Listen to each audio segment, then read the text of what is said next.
अच्छा बेटे, सॉल्यूशन के लिए सबसे पहले आप लोगों ने हेडिंग्स देनी है। Sanola manufacturing company, cost of production report, ये उस रिपोर्ट का नाम है। फिर उसके बाद for the month of October जो पीरियड है, यहाँ पे हम लोग cost accumulation and unit cost summary जो है वो सबसे पहले बनाने जाते हैं।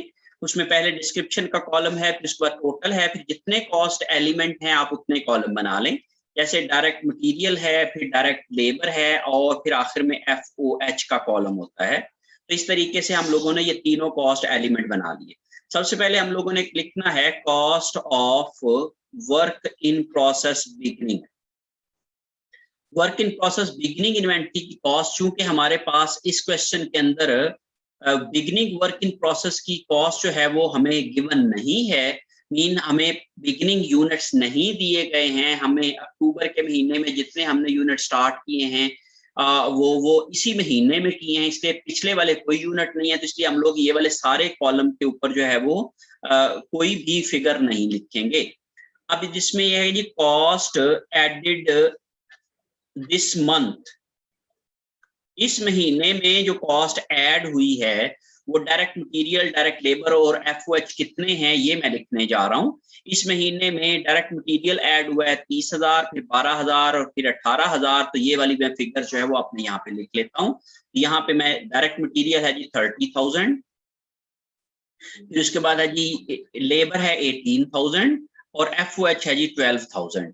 इस तरीके से मैंने ये तीनों कॉस्ट जो है वो अपने इस रिपोर्ट के अंदर जो है वो, लेबर 12 है और वो 18 है, ये मैं इसको सही कर लेता हूँ। जो लेबर है वो है जी 12,000 और FOH इसी तरीके से जो है वो ये है 18,000। तो ये मैंने यहाँ पे 18,000 लिख दिया, और इन तीनों को जब मैंने टोटल किया तो ये आ जाएगा जी मेरे पास 60,000। इन तीनों का जो टोटल है वो 60,000 आ गया। अब इसके बाद हमें, चूंकि हमने पर यूनिट कॉस्ट निकालनी है, पर यूनिट कॉस्ट कैलकुलेट करनी है, तो यूनिट कॉस्ट के लिए हमें यहाँ पे चाहिए इक्विवेलेंट यूनिट्स। इक्विवेलेंट यूनिट्स जो है, इक्विवेलेंट यूनिट्स, अब चूंकि मुझे इक्विवेलेंट यूनिट मालूम नहीं है तो मैं यहाँ पे इक्विवेलेंट यूनिट को कैलकुलेट करने के लिए कुछ वर्किंग करूंगा। अब ये जो वर्किंग होती है ये मैं कहता हूँ यहाँ पे इक्विवेलेंट यूनिट की वर्किंग है। तो इसके लिए जो पहला वाला पार्ट होता है मेरी कॉस्ट ऑफ प्रोडक्शन रिपोर्ट का, जिसको मैं quantity schedule and equivalent units,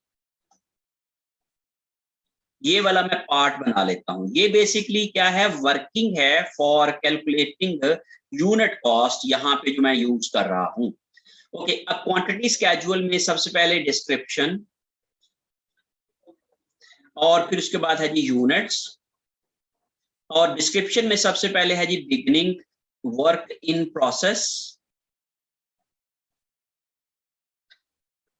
क्योंकि यूनिट्स नहीं दिए हुए हैं इसलिए हम लोग इसको 0 कर देंगे। फिर यह है जी यहाँ पे स्टार्टेड, इस महीने में जो हम लोगों ने यूनिट स्टार्ट किए हैं जो कि मुझे गिवन है मेरे क्वेश्चन के अंदर, वो है 12,500। तो मैं यहाँ पे लिख लेता हूँ दैट इज 12,500,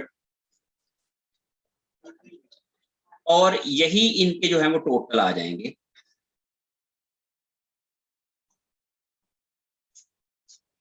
अब इसके बाद इन यूनिट्स को हमने पूरा करना है। पूरा करने के लिए हम लोग लिखेंगे जी कंप्लीटेड एंड आउट। कंप्लीटेड और ट्रांसफर्ड आउट जो यूनिट्स हैं ये भी मुझे गिवन है मेरे क्वेश्चन में, दैट इज 9,500। मैं यहाँ पे लिख लेता हूँ दैट इज 9,500। और फिर उसके बाद है जी in process, work in process ending. आखिर में जो इन प्रोसेस यूनिट्स हैं ये भी मुझे गिवन है, वो हैं, उन्होंने बताया जी 1000 है, दैट इज 1000। अब आप जरा गौर करें, इन दोनों को जब मैं प्लस करूंगा तो ये आ जाता है 9 और 1 10, 10,500। लेकिन मेरे पास यहाँ पे जो टोटल यूनिट्स जो मुझे ऊपर स्टार्ट किए थे वो थे जी 12,500। इसका मतलब ये हुआ कि 9,500 कंप्लीट हो गए, 1,000 यूनिट उसमें से प्रोसेस के अंदर हैं, तो बाकी फिर कहाँ पे गए, तो वो बेसिकली क्या है, ऑटोमेटिकली लॉस्ट यूनिट्स हैं। तो इसलिए मैं यहाँ पे लिखूंगा इसको लॉस यूनिट को निकालने के लिए मैं यह सबसे पहले टोटल की फिगर लिख दूंगा थोड़ी सी जगह छोड़ के। तो ये टोटल जो है वो इसके बराबर होना चाहिए 12,500 के। ये मैंने ये 12,500 इधर लिख लिया। 12,500 में से ये 9,500 और 1,000 मीन 10,500 में माइनस करूंगा तो ये आ जाएगा जी लॉस्ट। ये जो लॉस्ट यूनिट्स हैं वो हैं जी 2,000 के। तो ये 2,000 यूनिट लॉस हो गए हैं। अब ये जो लॉस की कॉस्ट है वो कहता है जी कि किसको चार्ज करनी है। यहाँ पे उन्होंने हमें क्वेश्चन में दिया है कि जो lost unit is absorb, the cost of lost unit is absorb two units good units completed by the good units completed. ये हम लोगों ने सिर्फ और सिर्फ किसको चार्ज करनी है, गुड यूनिट्स कंप्लीटेड को चार्ज करनी है। लेकिन अगर हम ये कहते कि ये नॉर्मल लॉस है और थ्रू आउट प्रोडक्शन को ही आपने सारी चार्ज करनी है। अच्छा ये क्या है जी, ये बेसिकली क्या है, charge to good units completed, सिर्फ कंप्लीटेड यूनिट को चार्ज करनी है। लेकिन अगर हमें ये सब को चार्ज करनी होती तो फिर हम लोग जो है वो इसको किस तरीके से ट्रीट करते। तो मैं बेसिकली यहाँ पे एक साइड के ऊपर जो है वो कुछ नोट्स देने जा रहा हूँ कि ये जो यूनिट लॉस्ट हैं, यूनिट लॉस्ट, इनकी ट्रीटमेंट पहले क्या हो सकती है, charged to completed and in process units।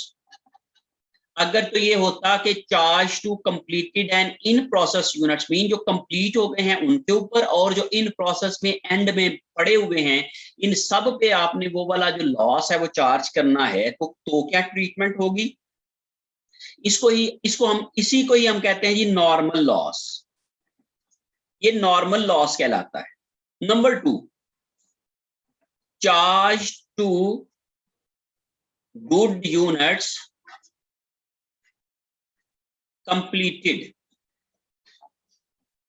हम सिर्फ क्या करते हैं, सिर्फ गुड यूनिट्स को चार्ज करते हैं और वो जो सिर्फ उन्हीं को चार्ज करते हैं जो कंप्लीट हो गए हैं। अगर हमने सिर्फ गुड यूनिट्स को करने हैं और वो कंप्लीट वाले गुड यूनिट्स को करने हैं तो उस सूरत में हम लोग जो है वो क्या करते हैं, नॉर्मल लॉस या एबनॉर्मल लॉस को इन स्पेसिफिक यूनिट्स को चार्ज करते हैं। तो ये basically loss charged to specific units, ये basically loss charge to specific unit है। इसलिए इसकी भी ट्रीटमेंट है, treatment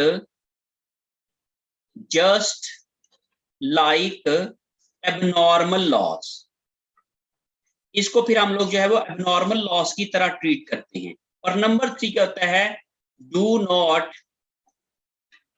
charge to other units but separate that loss.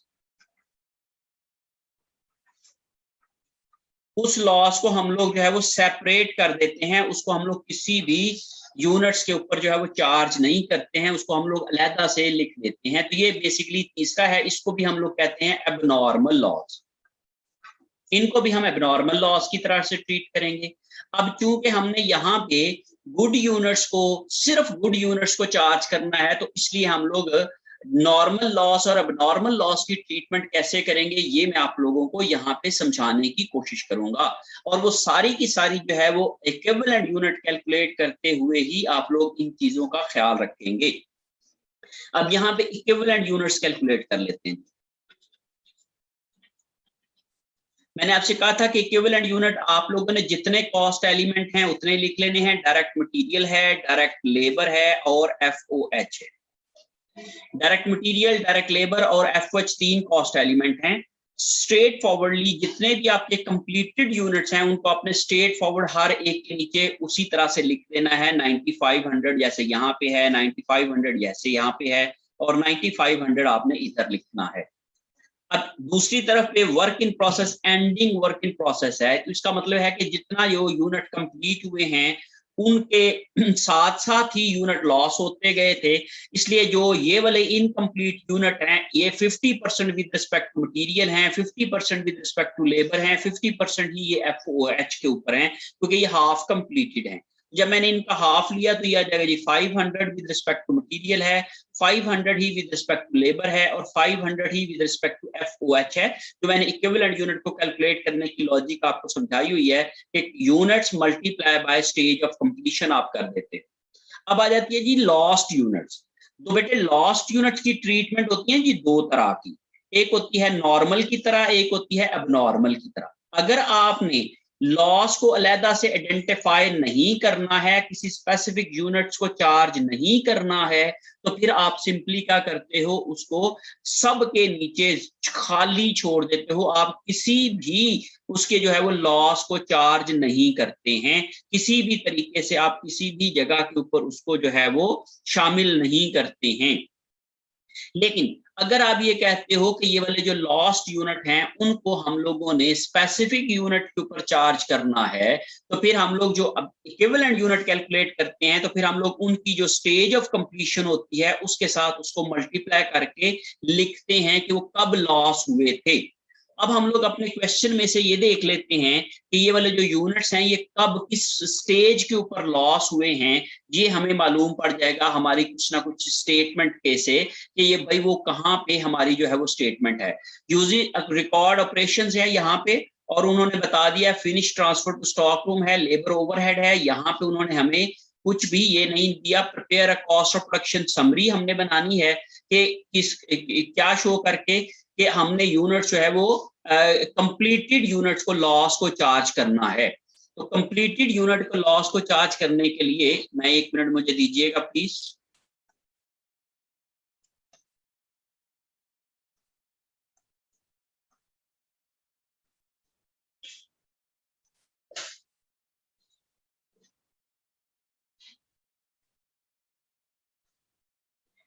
जब हम लोग लॉस्ट यूनिट की बात करते हैं तो ये हम देखते हैं कि वो अगर तो गुड यूनिट्स को ट्रीट करना है तो उसको हम लोग जो है वो जो नॉर्मल लॉस की तरह से जस्ट लाइक नॉर्मल लॉस जो है वो हम लोग उसको ट्रीट करते हैं, और उसको जो है वो हम लोग अगर हम लोगों ने लॉस को सेपरेट करना हो, अलहदा कर देना हो, नॉर्मल यूनिट्स के ऊपर जो है वो हमने चार्ज नहीं करना हो, तो फिर उसमें हम लोग एबनॉर्मल लॉस की तरह से उसको ट्रीट करते हैं अलहदा से।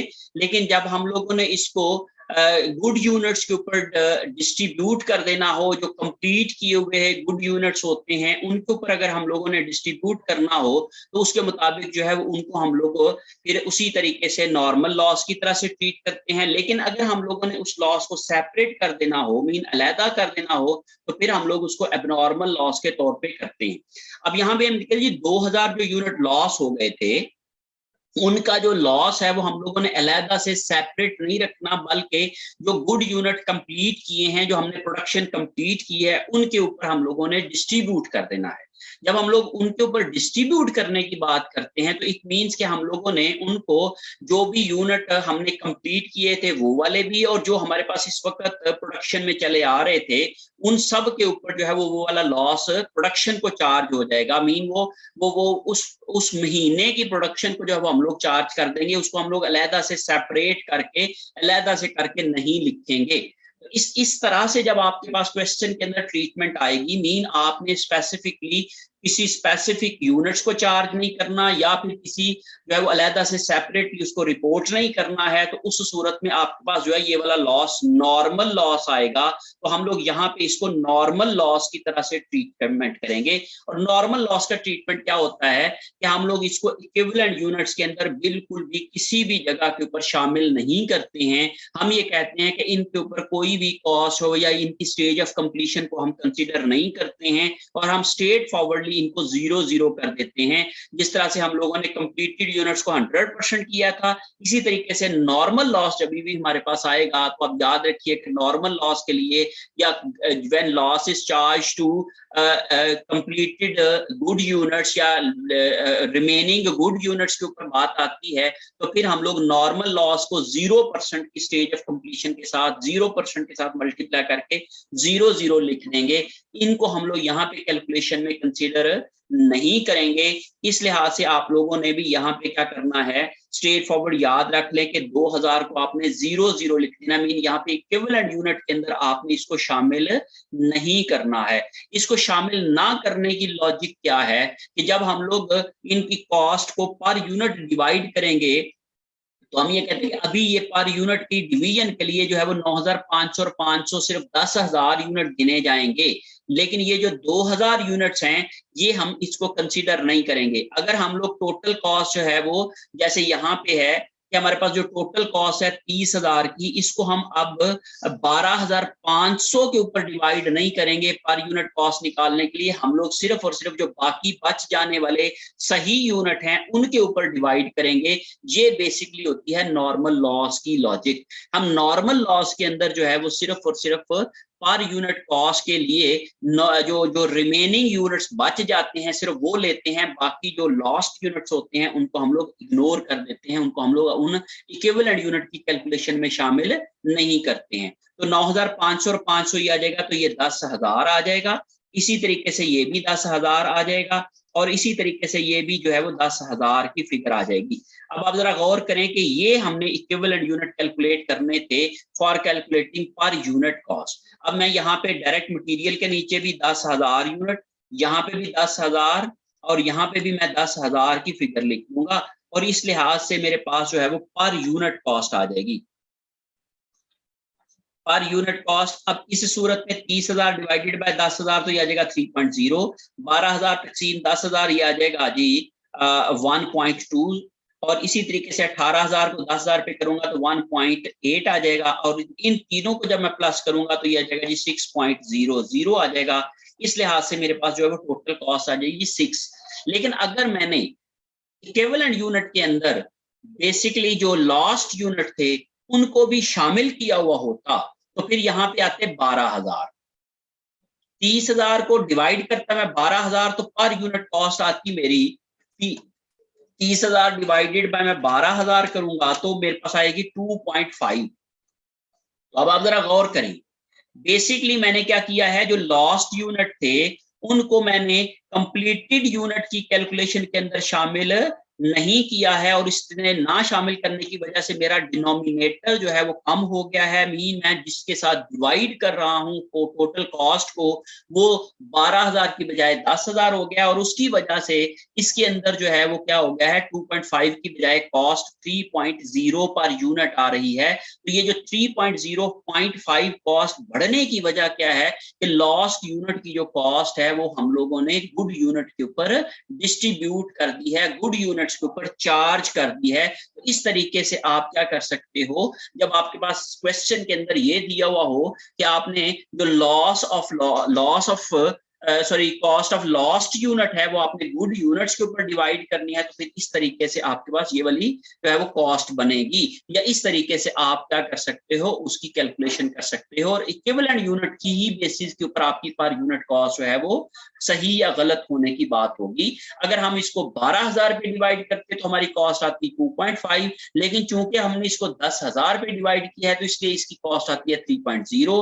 0.5 जो कॉस्ट बढ़ रही है वो इसी वजह से बढ़ रही है कि हमारे जो 2,000 यूनिट लॉस हुए थे उनकी जो लॉस था वो सारे का सारा गुड यूनिट के ऊपर पड़ जाएगा। जब वो गुड यूनिट पे ऊपर पड़ेगा तो उससे क्या हो जाएगा कि हमारी पर यूनिट कॉस्ट बढ़ जाएगी, इंक्रीज कर जाएगी और इसका मतलब ये हुआ कि हमारी जो जितना भी लॉस है वो सारे के सारे जो है वो गुड प्रोडक्शन के ऊपर चार्ज होने से उनकी गुड प्रोडक्शन की कॉस्ट पर यूनिट इंक्रीज कर जाएगी। इस तरीके से आप ट्रीट करोगे और याद रखिए इसकी ट्रीटमेंट जो है वो इक्विवेलेंट यूनिट कैलकुलेट करते हुए आप लोग करते हो। इससे ही आपका जो है वो पर यूनिट कॉस्ट का जो नॉर्मल और एबनॉर्मल लॉस है उसकी ट्रीटमेंट जो है वो आपको समझ आती है। तो याद रखें जी, आप याद रख लें इसको, नॉर्मल यूनिट्स की कैलकुलेशन करते हुए आपने यहाँ पे कोई भी फिगर ऐड नहीं करनी है इक्विवेलेंट यूनिट बनाते हुए, लेकिन जब हम एबनॉर्मल यूनिट्स की बात करेंगे तो तब हम लोग यहाँ पे जो है वो इनकी इक्विवेलेंट यूनिट की कैलकुलेशन में ये वाली फिगर शामिल करेंगे। ओके जी, अब उसके बाद जो है वो ये वाला पार्ट जो हम लोगों ने नंबर 1 जो था वो हमने बनाया तो इससे हमने पर यूनिट कॉस्ट निकाल ली। अब हमने थर्ड पार्ट जो होता है इस क्वेश्चन का वो होता है जी कॉस्ट रिकॉन्सिलिएशन।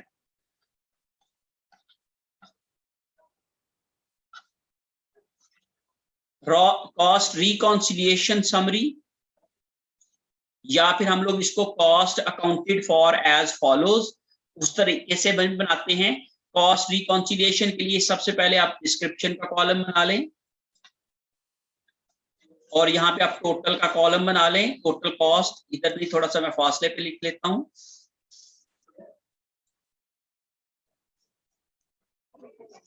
ओके जी, अब यहाँ पे ये देखें जी कि आपने सबसे पहले cost of completed and finished goods,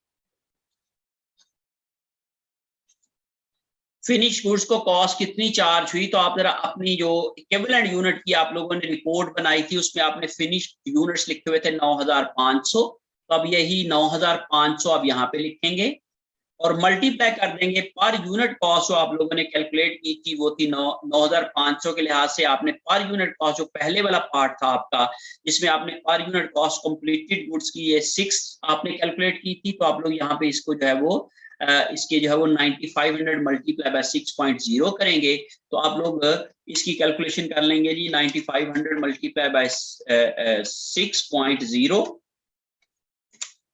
तो ये आ जाएगा जी 57,000। टोटल कॉस्ट आ गई जी 57,000। और फिर उसके बाद है जी cost of work in process ending inventory. अब देखें जी ये वाला जो पार्ट है, ये वाला जो पोर्शन है, ये आपका ये बताता है कि आपने रिकॉन्सिलेशन समरी कैसे बनानी है। पहले कंप्लीटेड यूनिट्स की कॉस्ट आएगी, फिर work in process ending inventory की कॉस्ट आ जाएगी। उसके लिए आप लोगों ने उसी तरीके से डायरेक्ट मटेरियल, डायरेक्ट लेबर और FOH तीनों कॉस्ट एलिमेंट लिखने हैं और फिर उसके बाद जो है वो आप लोगों ने इनके इक्विवेलेंट यूनिट लिख देने हैं। इसके इक्विवेलेंट यूनिट बनते हैं 500, इसके भी 500 और इसके भी 500। मैं तीनों के जो है वो यूनिट लिख दूंगा 500, 500 एंड 500। और इसकी पर यूनिट कॉस्ट हमने कैलकुलेट की है 3.0, इसकी कैलकुलेट की है 1.2, इसकी कैलकुलेट की है 1.8। और 500 मल्टीप्लाई बाय 3 करेंगे तो 1500 आ जाएगा। इसी तरीके से ये आ जाएगा जी हमारे पास 600 और इसी तरह से ये वाला हमारे पास आ जाएगा जी 1.8 मल्टीप्लाई बाय 500, तो ये आ जाएगा जी 900। अब जब हम इन तीनों को टोटल करेंगे तो ये आ जाएगा जी हमारे पास 3000 और जब हम लोगों ने 57,000 और 3000 को किया तो ये आ जाएगा जी हमारे पास 60,000 and total cost accounted for. ये हम लोगों ने कॉस्ट को पूरा कर लिया है। जो हम लोगों ने पहले वाले पोर्शन में जो हमने कहा था जी टोटल कॉस्ट बनती है हमारी 60,000 की, यही 60,000 हमने यहाँ पे पूरा कर लिया है।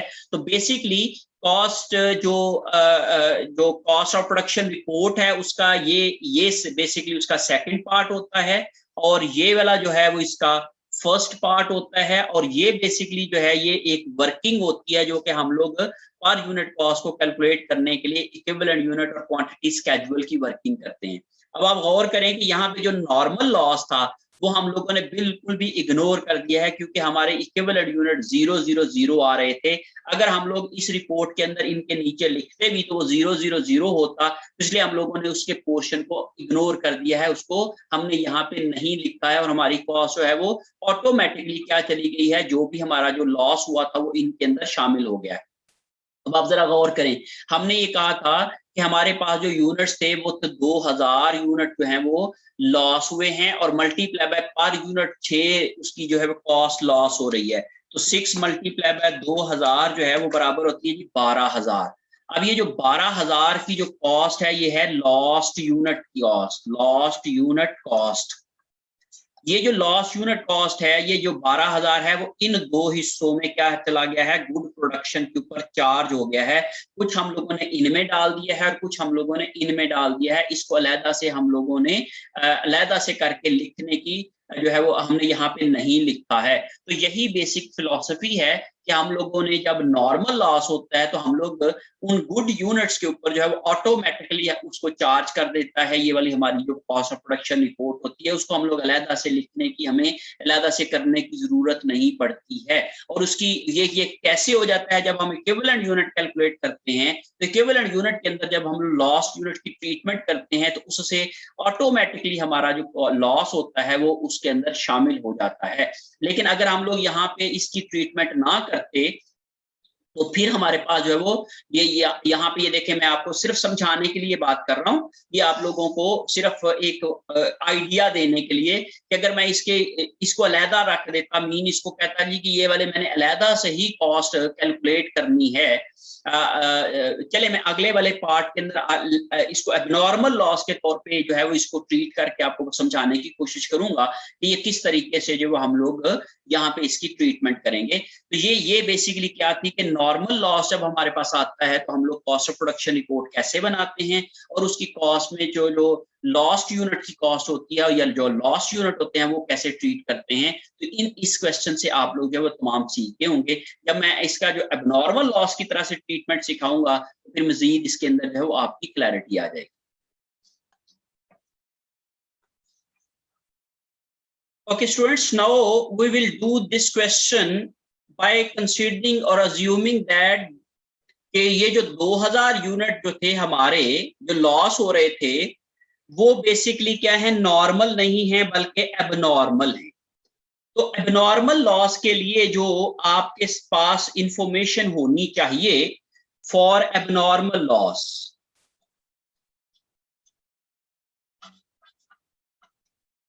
फॉर एबनॉर्मल लॉस बेटे आप लोगों को ये मालूम होना चाहिए कि at what stage those units are lost. वो किस स्टेज पे आपको जो है वो लॉस हो रहे हैं ये मालूम होना चाहिए। But for normal loss there is no need of stage of loss। हमें नॉर्मल लॉस की सूरत में किसी भी स्टेज के ऊपर लॉस हो रहे हैं हमें इसकी जो है वो कोई जरूरत नहीं होती है, क्योंकि हम लोगों ने उसको जो है वो कंसीडर ही नहीं करना होता नॉर्मल लॉस को while calculating our equivalent units. लेकिन जब हम लोग एबनॉर्मल लॉस की बात करते हैं तो उस वक्त हमें इक्विवेलेंट यूनिट कैलकुलेट करते हुए देखना होता है कि ये लॉस हुए कब है। तो अब हम लोग इसी वाले सवाल को जो हम लोगों ने ये कहा कि हम लोगों ने यूनिट स्टार्टेड कितने किए थे, स्टार्टेड थे हमारे पास 12,500 यूनिट्स, और उसमें से कंप्लीटेड हम लोगों ने कर लिए थे 9,500 यूनिट्स, और उसमें से इन प्रोसेस जो थे वो हमारे पास वो थे जी 1,000 यूनिट्स एंड हाफ कंप्लीटेड थे वो, ये बात दी हुई थी। और अब हम लोग बात कर लेते हैं जो लॉस्ट यूनिट थे, lost units they were lost when, या इस तरह से कह लें they were lost at end of process। ये आखिर में लॉस हुए थे, एंड ऑफ प्रोसेस के ऊपर ये लॉस हुए थे। या इस तरह से भी हो सकता है इंस्पेक्शन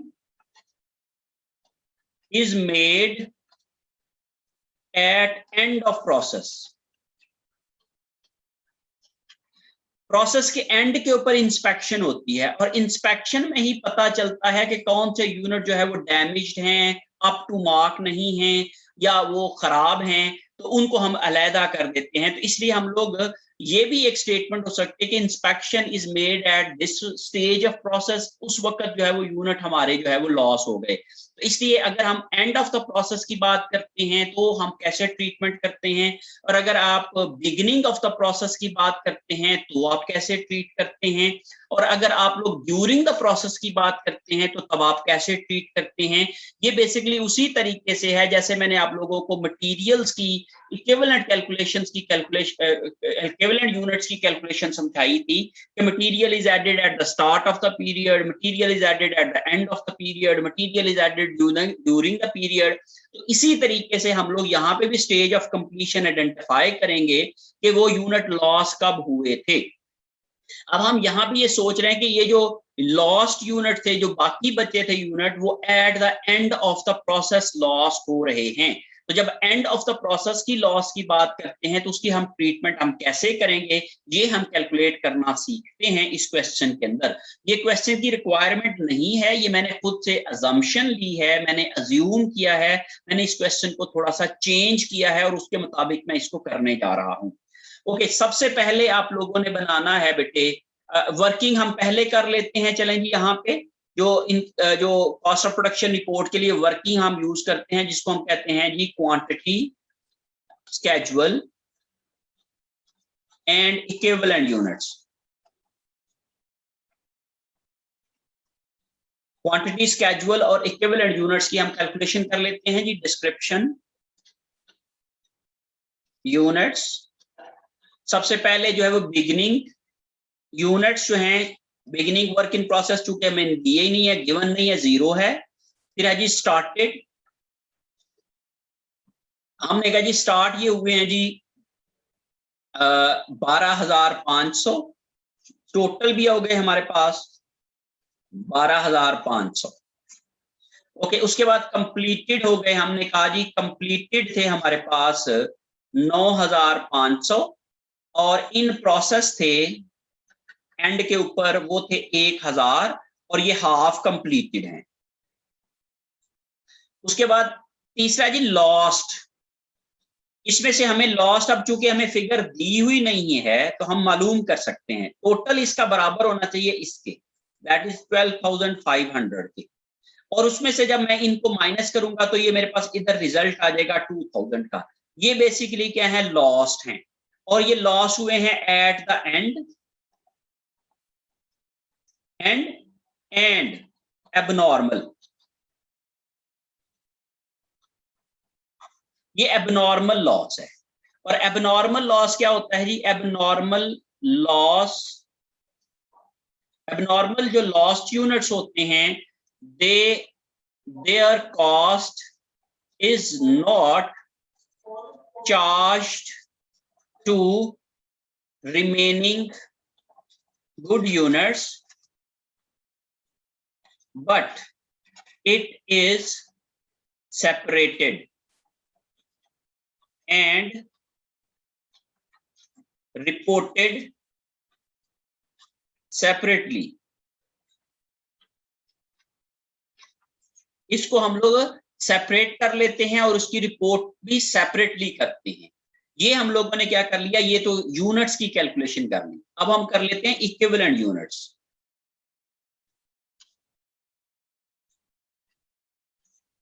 इक्विवेलेंट यूनिट्स के लिए उसी तरीके से डायरेक्ट मटेरियल्स, डायरेक्ट लेबर और FOH 3 कॉस्ट एलिमेंट हम बना लेते हैं। कंप्लीटेड यूनिट को स्ट्रेट फॉरवर्डली आप आंखें बंद करके लिख सकते हैं इसके नीचे कि आपने कंप्लीटेड यूनिट का मीन 100% कंप्लीट है, तो 9,500 को मल्टीप्लाई बाय 100% करेंगे तो ये उसी तरीके से।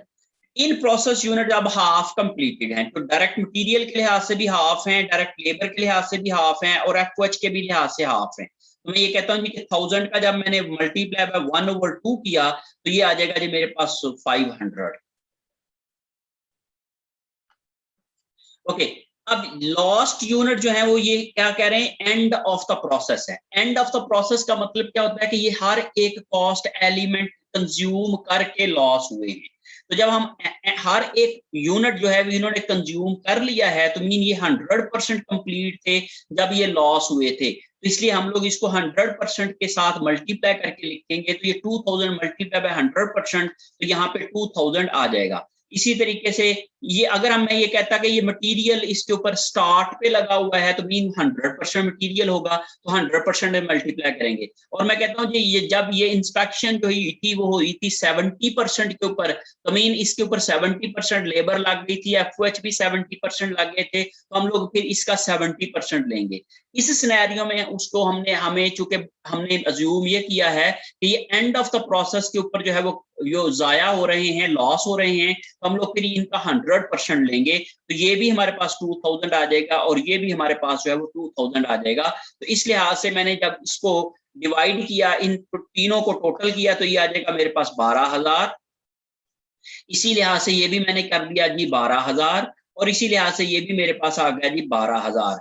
तो अब मैं यहाँ पे लॉजिक ये ले रहा हूं कि ये नॉर्मल लॉस नहीं है, ये एबनॉर्मल लॉस है, we need to report it separately, we should not absorb this loss into good units, ये इन और इन यूनिट्स के ऊपर नहीं पड़ेगा बल्कि इसको अलहदा करना है। जब हम अलहदा करने जा रहे होंगे तो हम लोग फिर इक्विवेलेंट यूनिट कैलकुलेट करते हुए इक्विवेलेंट यूनिट में इसको ऐड करेंगे, शामिल करेंगे।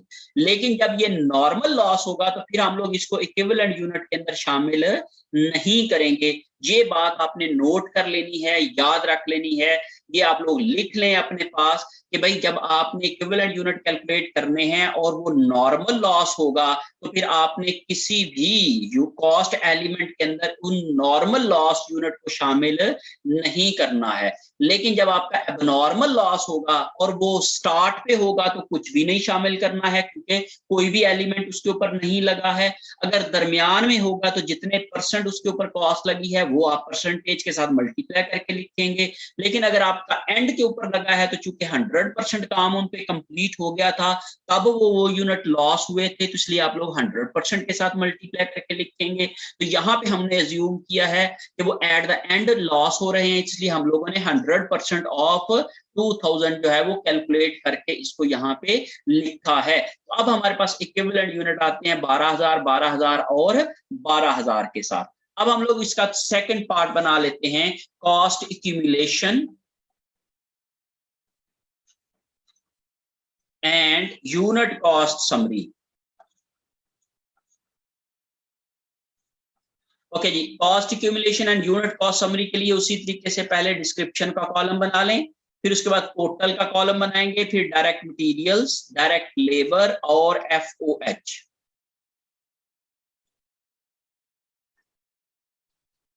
ओके, अब यहाँ पे उन्होंने कहा जी वर्क इन प्रोसेस बिगिनिंग जो है वो हमें कॉस्ट कोई नहीं दी हुई तो हम लोग यहाँ पे कुछ भी नहीं लिखेंगे।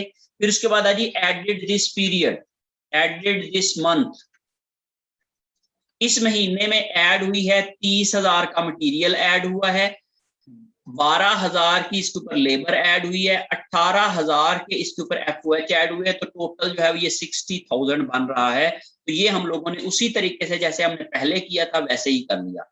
अब इसके बाद इक्विवेलेंट यूनिट्स, इक्विवेलेंट यूनिट्स अभी जो हम लोगों ने कैलकुलेट किए हैं पिछले वाले पार्ट के अंदर कि ये इक्विवेलेंट यूनिट्स हमारे पास आते थे मटेरियल के लिहाज से 12,000, लेबर के लिहाज से भी 12,000 और FOH के लिहाज से भी 12,000। तो मैं यहाँ पे लिख दूंगा जी 12,000, यहाँ पे भी 12,000 और यहाँ पे भी 12,000 लिख दूंगा। और याद रखिएगा इसके अंदर आपने कुछ नहीं लिखना, इनका टोटल आपने नहीं करना होता, यहाँ पे आपने कुछ नहीं लिखना। फिर उसके बाद है जी per unit cost, per unit cost है 30,000 को 12,000 पे डिवाइड करूंगा तो दैट इज 2.5।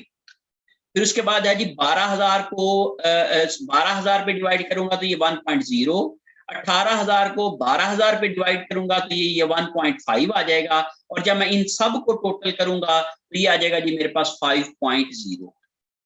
इस लिहाज से मेरे पास पर यूनिट कॉस्ट बनी 5.0 और इनकी हर एक कॉस्ट एलिमेंट की जो कॉस्ट बनी वो 2.5 मटेरियल के लिए है, 1.0 लेबर के लिए है, 1.5 FOH के लिए है। तो इस तरीके से मेरे पास पर यूनिट कॉस्ट टोटल भी आ गई और हर एक कॉस्ट एलिमेंट के लिहाज से भी आ गई। तो ये बेसिकली बेस कर रहा होता है हमारे इक्विवेलेंट यूनिट्स के ऊपर, और इक्विवेलेंट यूनिट्स को आप इस तरीके से कैलकुलेट करेंगे। अगर आपका नॉर्मल लॉस होगा तो आप लोग लॉस की जगह पे 000 लिख देंगे, और अगर आपका एबनॉर्मल लॉस होगा और eight the end of the process होगा तो 100% के साथ मल्टीप्लाई करके लिखेंगे।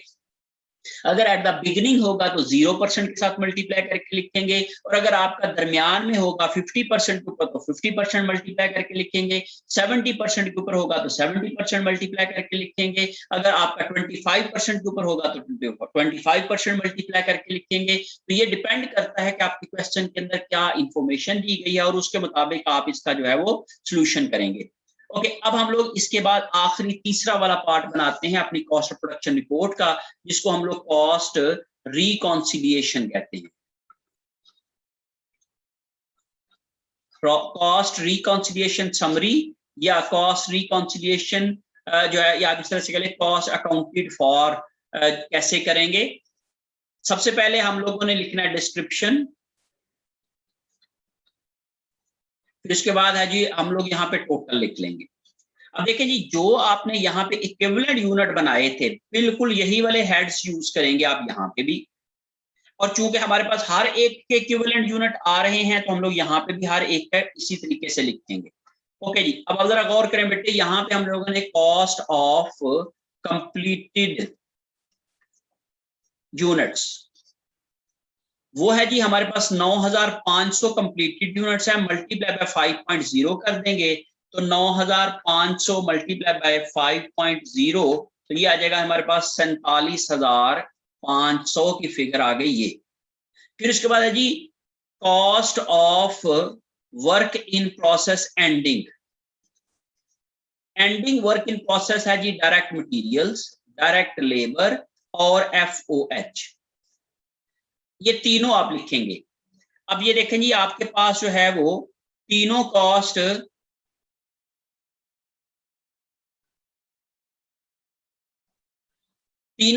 एलिमेंट के आपके पास इक्विवेलेंट यूनिट्स गिवन हैं। जैसे यहाँ पे है जी मटेरियल्स के हैं जी 500, 500 और 500 जो हमने कैलकुलेट किए थे पहले वाले पार्ट के अंदर 500, तो मैं इन्हीं को यूज करूंगा।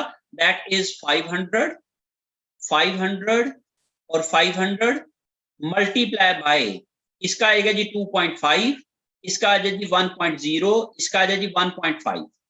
तो इसी तरीके से ये आ जाएगा जी 1250, इसी लिहाज से ये आ जाएगा जी 500, इसी लिहाज से ये वाला आएगा, ये आ जाएगा जी 750, और इन सब को जब मैंने प्लस किया तो ये आ जाएगा जी मेरे पास 2500, 2500।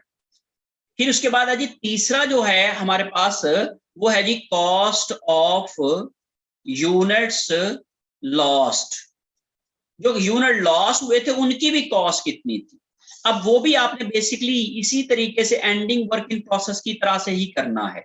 लेकिन अगर आप लोगों के वो क्या है, क्योंकि and of the process unit loss हो रहे हैं, इसलिए वो सारी कॉस्ट कंप्लीट करके लॉस हो रहे हैं, इसलिए हम लोग, या फिर दूसरा क्या है जी कि सब के अगर इक्विवेलेंट यूनिट सेम है तो उसको भी आप लोग क्या कर सकते हो, सेम सब का एक ही दफा कैलकुलेट कर सकते हो विद टोटल यूनिट कॉस्ट के साथ मल्टीप्लाई करके, क्योंकि ये भी उतने ही यूनिट कंप्लीटेड हैं, ये भी उतने ही यूनिट कंप्लीटेड हैं, ये भी उतने ही यूनिट कंप्लीटेड हैं, इसलिए आज से हम लोग सब के चूंकि इक्विवेलेंट यूनिट सेम है तो सब का टोटल करके हम लोग इक्विवेलेंट यूनिट के साथ मल्टीप्लाई करके भी कर सकते हैं। तो जैसे मैं यहाँ पे लिख देता हूँ, लॉस्ट यूनिट थे जी 2000, और एक ये आती है 5.0 कॉस्ट इनके ऊपर लगी थी। 5.0 कैसे लगी थी, 2.5 मटेरियल की, 1.0 लेबर की और 1.5 FOH लगे थे। इस तरीके से टोटल कॉस्ट ये बनती थी। जैसे 2000 multiply by 2.5, 2000 multiply by 1, 2000 multiply by 1.5, तो 2000 सब में से कॉमन निकल आया, और इन सब को जब हमने प्लस किया तो ये 5.0 आ गया। तो 2000 मल्टीप्लाई बाय 5 करेंगे तो वही वाली कैलकुलेशन आ जाएगी। ओके, जब हम लोगों ने इन दोनों को मल्टीप्लाई किया तो ये हमारे पास आ जाएगा जी 10,000। अब आप इन तीनों फिगर्स को जब आप प्लस करोगे, 47,500, 2500 और 10,000, तो ये कि जी 47,500 और 2500 आ जाता है जी 50,000, और ये 10,000 आ जाएगा जी 60,000।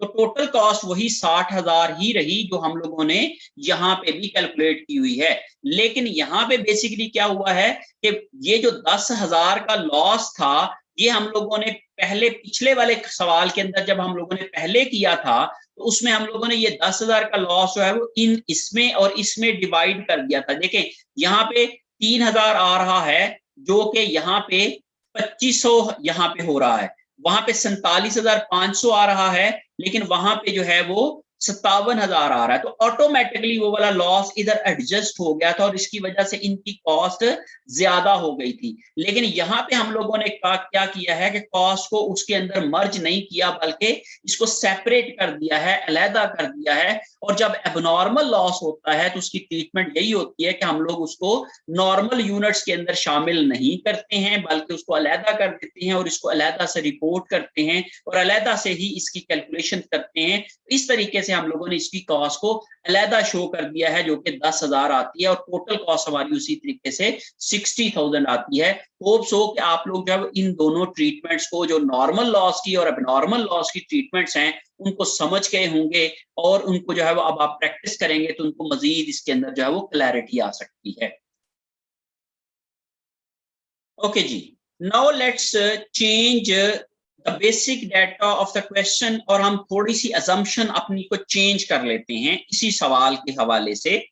हमें जो डाटा दिया गया है वो ये है जी, यूनिट्स स्टार्टेड जो थे वो थे जी हमारे पास 12,500 के, और फिर हम लोगों ने कहा जी कि कंप्लीटेड जो थे वो यूनिट्स वो थे हमारे पास 9,500 के। इन प्रोसेस जो थे वो थे जी हमारे पास यू मस्ट से 1,000 के, और फिर उसके बाद जो है वो ये हमें गिवन है, और कॉस्ट जो इनकी इंफॉर्मेशन दी गई है, इसकी जो टोटल मटेरियल की कॉस्ट थी वो दी गई है जी 30,000 की, लेबर हमें दी गई है जी 12,000, और FOH हमें दिए गए हैं वो हैं जी 18,000 के, और ये जो कंप्लीटेड जो इन प्रोसेस यूनिट्स हैं वो हैं जी हाफ कंप्लीटेड। ओके, अब इसके साथ ये वाला जो बेसिक डाटा हमें गिवन है, इसके साथ मैं कुछ अजम्पशन चेंज करने जा रहा हूं। नंबर 1, पहली अजम्पशन क्या है कि materials are added at start of period. Material जो है वो स्टार्ट ऑफ पीरियड जो है वो ऐड कर दिया जाता है, इस लिहाज से आप लोगों ने अब कैलकुलेशन थोड़ी चेंज हो जाएगी। नंबर 2, दूसरी अजम्पशन क्या है, यूनिट लॉस्ट, या इस तरह से कह लें cost of unit lost is not charged to good units completed। जो गुड यूनिट्स कंप्लीट हुए हैं उनके ऊपर लॉस्ट यूनिट की कॉस्ट चार्ज नहीं होगी। जब ऐसी स्टेटमेंट दी हुई हो तो आप याद रखें ये आपका एबनॉर्मल लॉस है, ये एबनॉर्मल लॉस होगा। और जब ये लिखा जाए cost of lost unit is charge to good units completed, तो फिर आपका वो नॉर्मल लॉस होता है। तो हम यहाँ पे कर रहे हैं कि एक तो हम कह रहे हैं जी material added at start of the period, और दूसरी चीज हम ये कह रहे हैं कि ये जो लॉस्ट यूनिट है ये नॉर्मल नहीं है बल्कि एबनॉर्मल लॉस्ट यूनिट है। जब इन अजम्पशन के तहत हम काम करेंगे तो अब हम लोग क्वेश्चन को देख लेते हैं। सबसे पहले हम लोगों ने quantity schedule and equivalent units, इनकी कैलकुलेशन करते हैं। सबसे पहले हमारे पास डिस्क्रिप्शन और यूनिट्स। डिस्क्रिप्शन में हमारे पास भाई वर्क इन प्रोसेस बिगिनिंग वो 0 है, हम नहीं लिखेंगे। फिर उसके बाद स्टार्टेड वो जी 12,500, और टोटल भी आ गए हमारे पास जी 12,500। ओके, अब हमने इनको पूरा करना है। कंप्लीटेड से जी 9,500, इन प्रोसेस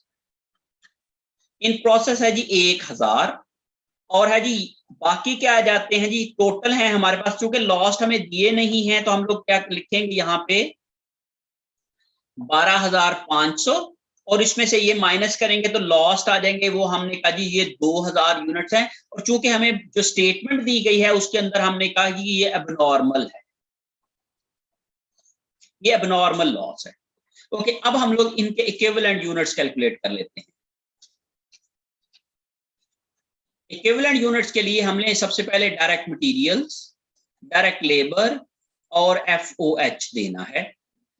मैंने कहा था कंप्लीटेड सीधे आप स्ट्रेट फॉरवर्ड वैसे ही लिखते हैं 9,500, 9,500 एंड 9,500। इन प्रोसेस में ये उन्होंने बताया है कि ये हाफ कंप्लीटेड है 50%। तो जब मैंने इसका 50% लिया तो ये 500 आ गया, इसका भी 50% 500, इसका 50% 500।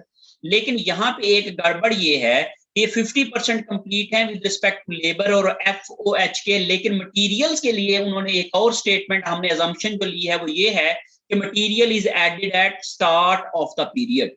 जब स्टार्ट ऑफ द पीरियड की बात हम करते हैं, ठीक है ना जी, तो उसके मुताबिक फिर हमने ये देखना है कि मटेरियल तो फिर इनके ऊपर 100% लग गया था, जो इनकम्प्लीट यूनिट्स थे उनके ऊपर भी 100% लग गया था। तो मटेरियल के लिहाज से फिर ये क्या है, ये 1000 पूरे के पूरे ही आ जाएंगे, क्योंकि विद रिस्पेक्ट टू मटेरियल ये 100% है, लेकिन लेबर और FOH के लिहाज से ये हाफ कंप्लीटेड है।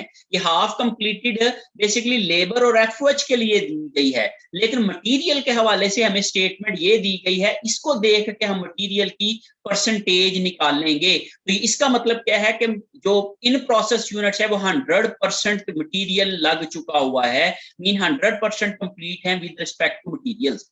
अब उसके बाद कहते हैं जी कि ये गुड यूनिट्स को तो नहीं चार्ज की, लेकिन हम ये कह रहे हैं कि स्टेज ऑफ लॉस क्या है, स्टेज ऑफ लॉस क्या है। अगर तो हम ये कहते हैं जी लॉस इज एट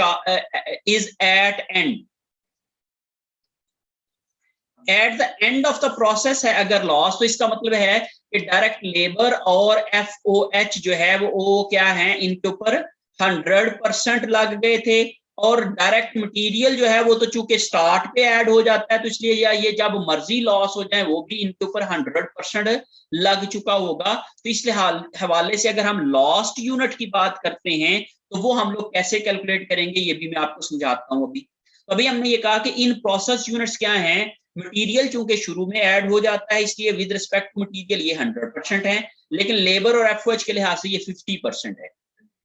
लेकिन यहाँ पे हमने कहा जी जो नॉर्मल लॉस है, ये हम ये कह रहे हैं जी कि चूंकि ये जो यूनिट्स हैं ये जब ये लॉस हुए थे तो वो कब क्या स्टेज पहुंची थी, तो हमने कहा था कि ये eight the end of the process loss हो रही है। लेकिन अगर चलें हम लोग इसको थोड़ा सा चेंज कर लेते हैं, तो हम ये कहते हैं कि ये वाले जो यूनिट्स थे एट स्टार्ट ही क्या हो गए थे, लॉस हो गए थे। अगर मैं इसको कहता हूं eight the start, eight the start अगर हो जाएंगे, अगर मैं ये अगर मैं ये वाली सिचुएशन होगी तो फिर इसका मतलब है एट द एंड,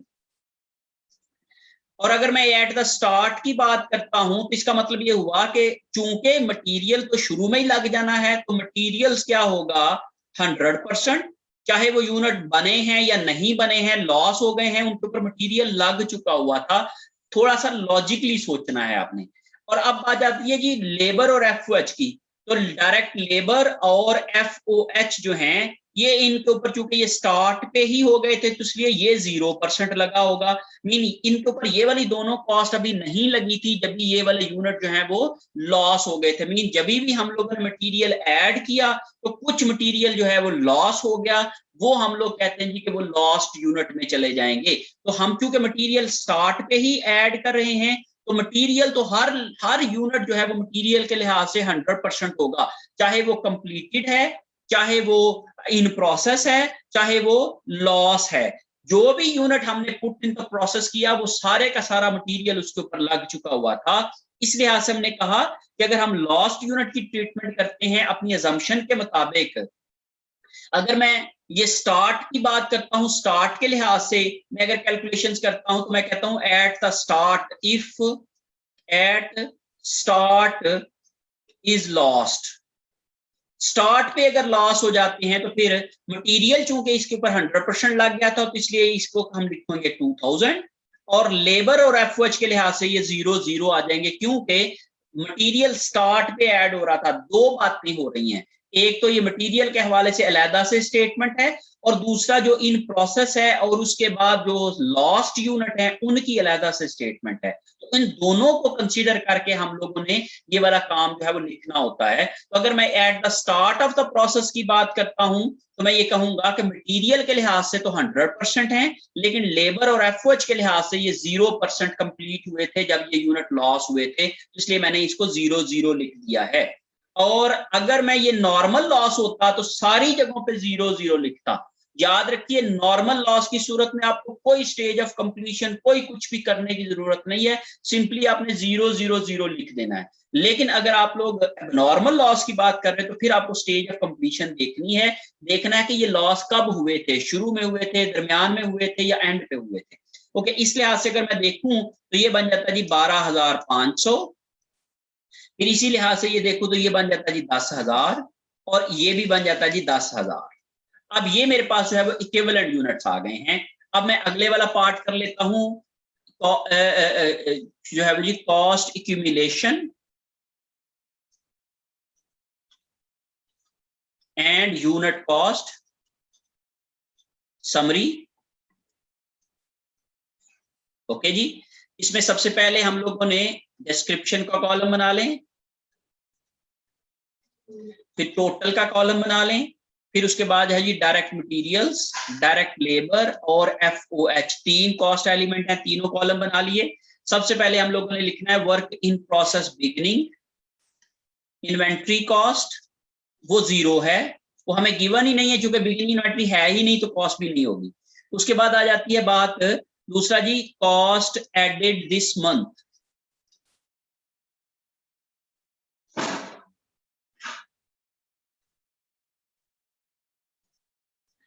इसमें हमने मटेरियल ऐड किया था जी 30,000 का, लेबर ऐड की थी जी 12,000 की और FOH ऐड किए थे जी 18,000 के, और यहाँ पे टोटल बनता है जी 60,000।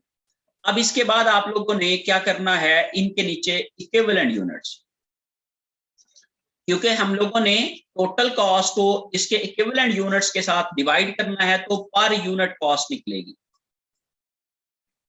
ओके जी, अब इक्विवेलेंट यूनिट्स में देखें जी आप कि यहाँ पे इक्विवेलेंट यूनिट्स हैं इसके 12,500, इसके इक्विवेलेंट यूनिट्स हैं जी 10,000 और इसके इक्विवेलेंट यूनिट्स हैं जी 10,000। तीनों के डिफरेंट हैं, ये मैंने अभी जो कैलकुलेट किए हैं पिछले वाले टेबल में, ये मैंने वहां पे लिख दिए। जब मैं 30,000 को 12,500 के ऊपर डिवाइड करूंगा तो ये मेरे पास जाता है जी 2.4। इसी तरीके से जब मैंने इसको किया तो ये 1.2, इसी तरीके से जब मैंने इसको किया तो ये 1.8, तो जब मैंने टोटल किया सबको 2.4 प्लस 1.2 प्लस 1.8 तो ये मेरे पास आ जाएगा जी 5.4। दिस इज 5.4 पर यूनिट कॉस्ट आ गई 5.4। 3 है 3 और 2, हाँ जी 5.4 इज टोटल कॉस्ट। जो भी यूनिट कंप्लीट हो रहा है उसके ऊपर पर यूनिट कॉस्ट बन रही है जी 5.4। तो ये मैंने हर एक कॉस्ट एलिमेंट की भी पर यूनिट कॉस्ट निकाल ली और इस तरीके से टोटल पर यूनिट कॉस्ट भी मैंने यहाँ पे कैलकुलेट कर ली।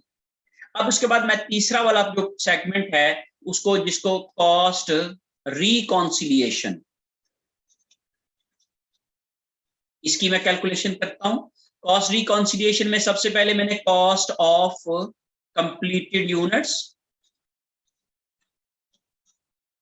कंप्लीटेड यूनिट्स की कॉस्ट है जी मेरे पास कंप्लीट यूनिट हुए हैं 9500 मल्टीप्लाई बाय 5.4, जो पर यूनिट कॉस्ट मैंने अभी कैलकुलेट की है 5.4 मल्टीप्लाई बाय 9500 जब मैं करूंगा तो ये आ जाएगा जी 51,300, 51,300 की ये वाली टोटल कॉस्ट आ गई। अब उसके बाद है जी cost of work in process ending. Work in process ending inventory की कॉस्ट निकालने के लिए डायरेक्ट मटेरियल्स, डायरेक्ट लेबर और FOH तीनों कॉस्ट एलिमेंट लिखूंगा। अब इनके इक्विवेलेंट यूनिट मुझे लिखने हैं। अब इक्विवेलेंट यूनिट मुझे यहाँ पे कैलकुलेट किए हुए हैं मैंने, ये 1,500 एंड 500।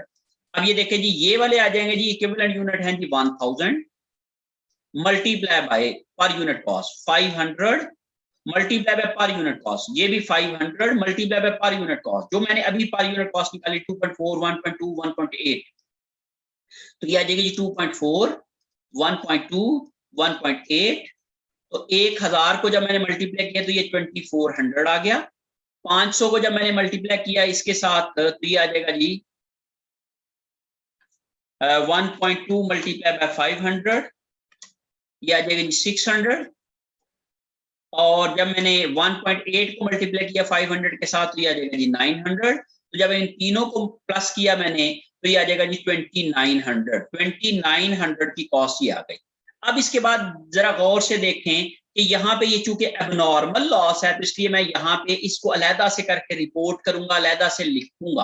तो मैं यहाँ पे लिखता हूँ एबनॉर्मल लॉस को, यहाँ पे कॉस्ट ऑफ लॉस्ट यूनिट्स, जो लॉस्ट यूनिट्स हैं उनकी कॉस्ट को लिखने जा रहा हूं। तो उसी में भी डायरेक्ट मटेरियल्स, डायरेक्ट लेबर और FOH तीनों अलग-अलग लिखें, क्योंकि तीनों के जो इक्विवेलेंट यूनिट्स हैं वो तीनों के डिफरेंट हैं। अगर तीनों के सेम होते तो मैं एक ही बार लिख सकता था, लेकिन ये चूंकि तीनों के डिफरेंट हैं इसलिए मैं अलग-अलग लिखूंगा।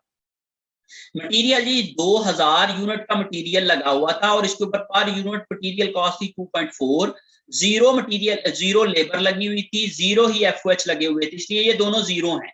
अब इन दोनों को मैंने मल्टीप्लाई किया तो ये आ जाएगा जी 2.4 मल्टीप्लाई बाय 2000, तो ये मेरे पास आ जी 4800। तो ये 4800 ये आ गया, जीरो ये आ गया, जीरो ये आ गया, इस तरीके से टोटल आ गया जी 4800।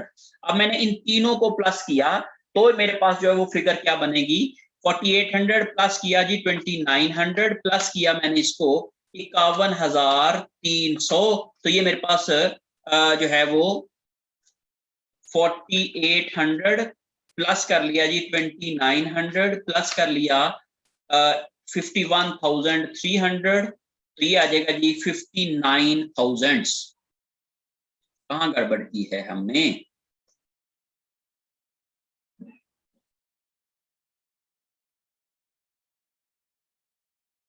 30,000 तकसीम 12,500 ये बराबर आएगा 2.4, 12,000 तकसीम 10,000 1.2, 18,000 तकसीम 10,000 1.8, तो ये आ जाएगा जी 3, 3 और 5.4। यूनिट्स कंप्लीटेड कितने हैं जी हमारे 9500, 1000,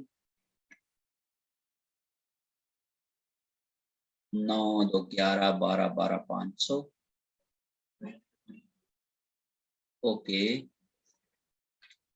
5.4 मल्टीप्लाई बाय 9500, 51,300।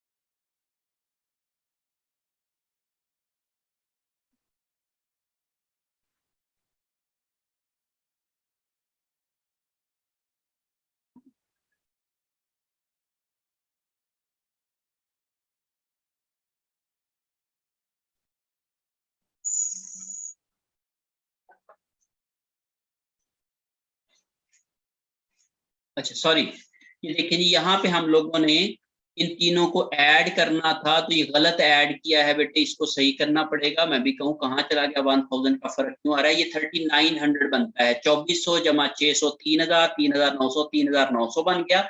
और इन तीनों को जब आप प्लस करोगे 51,300 प्लस 3900 प्लस 4800, तो ये हमारे पास बन जाएगा जी 60,000 टोटल आ गया। वो उसके बराबर है जो कि हम लोगों ने यहाँ पे अभी कैलकुलेट किया है, ये 60,000 उसके बराबर आ जाएगा। तो इस लिहाज से आप क्या करते हो कि इसकी रिकॉन्सिलिएशन बना सकते हो। ये मैंने आप लोगों को यहाँ पे समझाने की कोशिश की है। तो होप सो आप लोग जो है वो एबनॉर्मल लॉस को कैसे ट्रीट करते हैं और नॉर्मल लॉस को कैसे ट्रीट करते हैं, मटेरियल एडेड कब होगा और उसके बाद जो उसके lost unit eight the start होंगे या एट द एंड होंगे। अगर बेटे एट द एंड होते तो फिर ये भी 100% आते, मीन 2000 मल्टीप्लाई बाय 100%, 2000 आता। अगर ये 50% पे जाके लॉस होते हैं तो फिर हम लोग यहाँ पे लिखते 2000 का 50% मीन 1000।